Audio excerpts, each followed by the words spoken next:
Good day, this is Nation Voice Tower. My name is Angelo, your anchor. In as much as the majority of Nigerians are not happy over the final ruling of the tribunal, it is not out of place to still expose lots of secrets of these people, because I don't think these people are ready to change.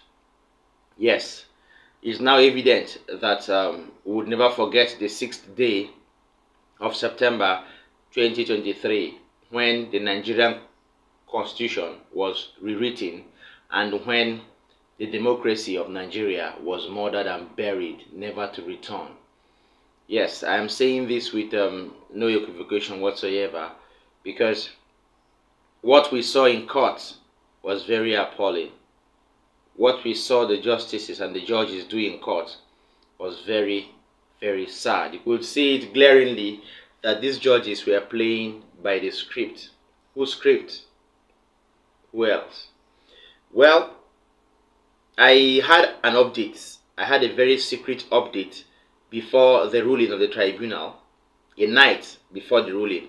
But I didn't bring it out because I wanted to confirm the legitimacy. Of course, you know Nation Voice Tower, we always arm you with legitimate news. Before I go further, I would like to remind you that we said earlier here that the tribunal, from what our sources were telling us, that the tribunal will rule in favor of Bola Tinubu, which is very, very bad. And that was how it happened, alright? So I would expect our viewers to give Nation's Voice Tower credit for that particular expose, and lots of exposés that it will continue to confirm as time goes on. Now, having confirmed this particular secret, I thought it wise to share it with our most lovely viewers.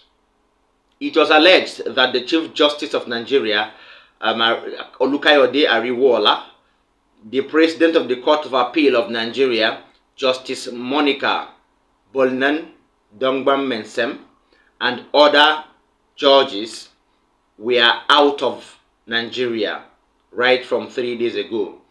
They were alleged to have been out to travel to London, the UK. According to reports, they deliberately refused to be available for the Presidential Elections Petitions Tribunal because they feel that it is of no use. Now, aside the fact that the CJN felt that his availability would cause a stir because of his involvement in the judgment, he decided to stay away too. So his own unavailability was not due to straightforwardness. Of course, we know him. He has had meetings, secret meetings, as exposed during the peripheral stages of the election period. All right. So his own absence may be maybe due to fear.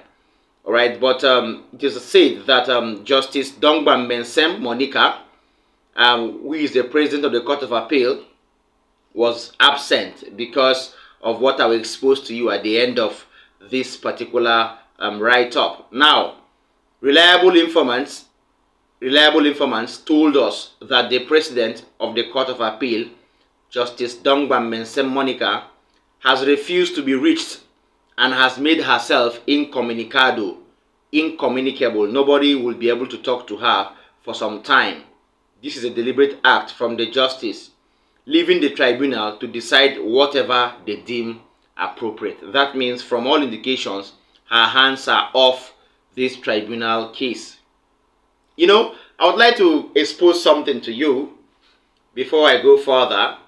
You know, apart from the fact that we had a glimpse, or we had a very, very good glimpse of the tribunal judgment via analysis and via sources, I would love to say precisely that lots of people knew what the tribunal would rule. I told you earlier that Kenneth Okonkwo was outside the country already. Okay, I told you too that Aisha Yusufu was not in the country. All right. Now, amongst others, even today in court, it was said that Peter Obi and Datti Baba Ahmed did not attend the court proceedings. They were represented by Julius Abure. It was very, very sad. Yes, I saw no reason why they would come, because why would they come when they know that justice will be subverted, all right? When they know that what will be served there will be violence instead of justice, all right? So I think I applaud them for not even attending the court session, because it will have been more, more mind, confusing and more annoying to attend the court session when you already know from the way the judges have been, parading themselves, and the way they have been going into proceedings of the court, may tell you that all hands were pointing at the fact that they would finally rule in favor of Bola Tinubu. Well, I say kudos to Justice Monica Mensem, who absented herself from this judgment, because I guess she stood for the truth. One other judge that was part of the tribunal but seemed to be for the truth was Justice Ugo. Now, Justice Ugo, throughout the ruling, I think almost throughout till half of the time that the judgment was being read, his head was down. He was claiming to follow up the written judgment, word for word. What I would say, although he spoke finally, but I would say that for his head to be down for a very long while during the reading of the judgment, that means there is something he knows that Nigerians don't know. But let's not really take it too far. All right.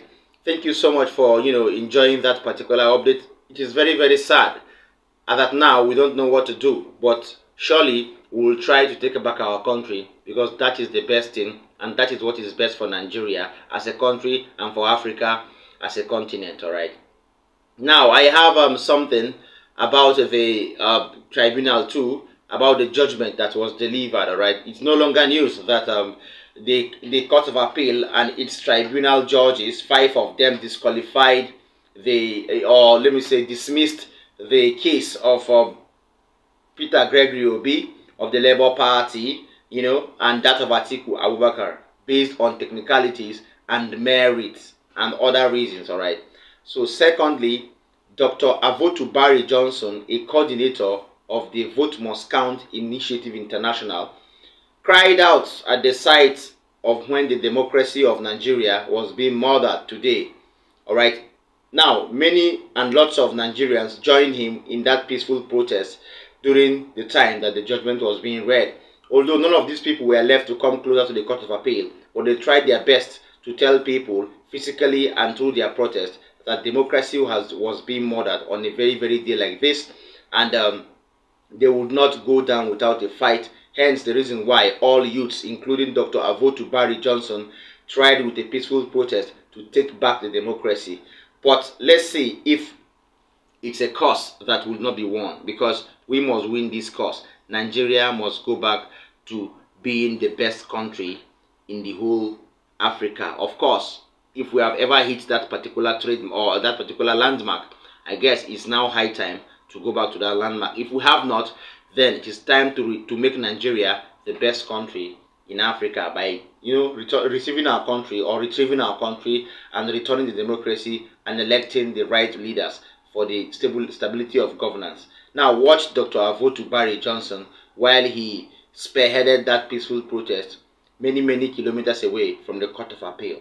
If you know that Peter Obi is president of Nigeria, say aye. Aye. And if you know that Ahmed Bola Tinubu of the APC did not make 25% in the FCT, say aye. Aye. Therefore, on behalf of the Nigerian people and on behalf of our democracy, on behalf of the Constitution of Nigeria, on behalf of everyone who voted for Peter Obi as their president, and on behalf of the powers of the Electoral Act, and on behalf of the authority of citizenship, we decide to say we declare Peter Gregory Obi as president of Nigeria. Yes. All right, you watched the video there. Dr. Avotu Barry Johnson and other peaceful protesters, very, very patriotic Nigerians that want to take over the country. Everybody must put all hands on deck to see that we take over our dear country, Nigeria, or we retrieve our dear country, Nigeria. It's not a one-day thing, neither will it be a 2 or 3 day thing, 3 day stuff. But we have to try our best, all right? Yes, it's so sad that at this stage in Nigeria, we have failed to strike a balance between political stability and good governance. At this stage in Nigeria, we failed to strike a balance between, abating corruption forever and standing for what is right and justice or justifiable, all right? Well, we'll continue to talk because the nation is in chaos. We're not happy. Nobody is happy, all right? If there are people that are happy, they are just a handful, and they are happy because they have been bought over. Please, no one is happy. This is so, so sad. The tribunal will go down in history that 5 judges threw caution to the wind, dropped their dignities aside, and put Nigeria or submerged Nigeria into, a very dirty stream or dirty river of corruption, of ethnic bigotry, of political instability, and of injustice. Now, finally, what happened during the tribunal ruling and the final judgment reminded me of a particular interview granted by Omoyele Sowore, the presidential candidate of the Action Alliance. During the days of the interview, what Omoyele Sowore said was what played out during the final judgment. He knew what was going to happen, I guess, because from analysis, the way he spoke, he seemed to have just known what Nigeria is all about, and hence the reason why he refused to challenge Bola Ahmed Tinubu's victory in court. When he was asked, why won't you go to court just like other people or other parties, he said he doesn't trust the judiciary. The same judiciary that has never ruled in his favor since he was born. The same judiciary that has never done anything good since he was born. He doesn't believe in the judiciary. Watch this video so that you will know that people like Omoyele Sowore saw this coming. And with regards to the courts, when somebody steals your thing, you can retrieve it from him, and he says, no, don't retrieve it from him, go to court. You have to wait for the courts to convene. But the court that gave you a governor that was fought in Imo State is not likely to be a court that I will be heading to when I'm cheated on this scale. The court that hasn't delivered justice to people like me since I was born in this country is not the court I can tell you that I have implicit or explicit confidence in. If we go to court, you can almost determine what will be the outcome of the courts. The courts in Nigeria have never nullified the presidential election. Even in 2007, when they conducted an election in which there were no serial numbers in the ballot papers, the courts declared that you don't need serial numbers. And the person for whom the election was rigged by President Olusegun Obasanjo, that's Yaradua, came out and said, these elections were problematic, but he accepted the booty regardless. So I do not think we are going to head to a court that may not be able or hasn't delivered justice in similar matters for us. I think the reason they're asking people to go to court is to calm down the nerves of Nigerian people so that they accept this rubbish as a fait accompli, and they make sure that there are no uprisings on the streets to retrieve back the stolen mandate, whatever fraudulent election they conducted. That's the reason they direct you to the courtrooms, because they know what the outcome will be, because we also know how these these courts are constituted by political parties in power. So we can't be here deceiving ourselves. I know you're a lawyer, and you can't say publicly that you don't believe in the courts, otherwise you will not have a job. Okay, you've heard it from Sowore there. That was what he said during that interview. That was a review after the elections, and it is just evergreen in our memories. As you listen to the interview there, it sounded just as good as new, because what he was running away from has finally come to pass. The country is very, very sad. I think this time around, well, we don't know what will come of this country or what will be made of the judiciary, but let it be known throughout Nigeria and outside Nigeria that the judiciary, once in the history of Nigeria, were compromised. Thank you so much for staying with us. Like our videos, share them. Don't forget to watch till the end.